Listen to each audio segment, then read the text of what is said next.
Morning. This is Arnie Waters here at Waters Capital in Boston.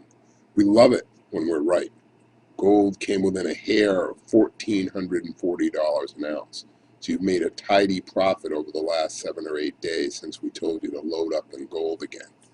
Secondly, the U.S. auto industry is on a tear.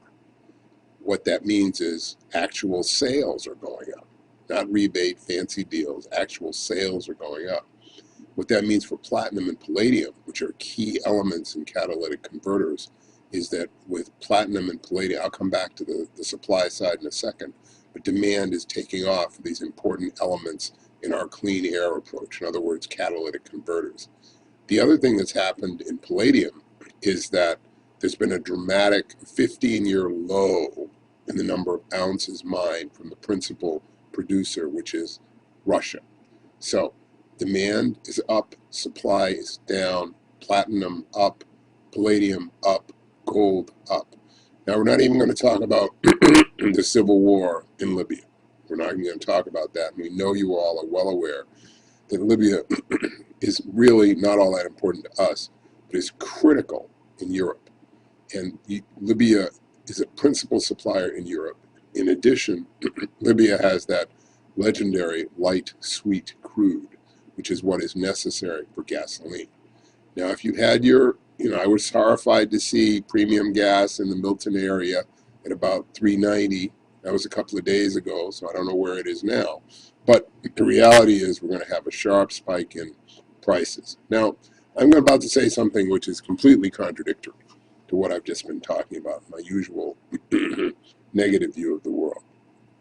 Warren Buffett was talking yesterday about how America is a great country, how he firmly believes that we're going to earn our way, we're going to expand our way, we're going to employ our way out of this situation, because that's what America has done time and time again. I fundamentally believe the same thing. But in the meantime, I want my clients to make some profits. So I believe over the next 5 or 10 years, we're going to see America taking a dramatic leadership in the way the world moves forward from here. We're seeing this with the technology of the iPad 2. We're seeing this with the growth of some of our biotechnology in our solar areas. Now, I want to remind you of something very important. Many people talk about China. What people don't like to talk about is China is a vicious military dictatorship on the old Soviet KGB model. What that means is they crushed rebellion in 12 cities. And I mean they crushed it. They've been rounding up collaborators and rounding up protesters and rounding up what they perceive as protest leaders. That's the same thing the Libyans have done. That's the same thing the Tunisians did.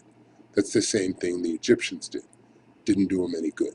Now, I'm not saying that there's going to be dramatic civil unrest in China, in the next 3 days. But I do think, when you think about China going forward and assuming the Chinese are going to take over the world, I'm absolutely now convinced that the desire for freedom is universal.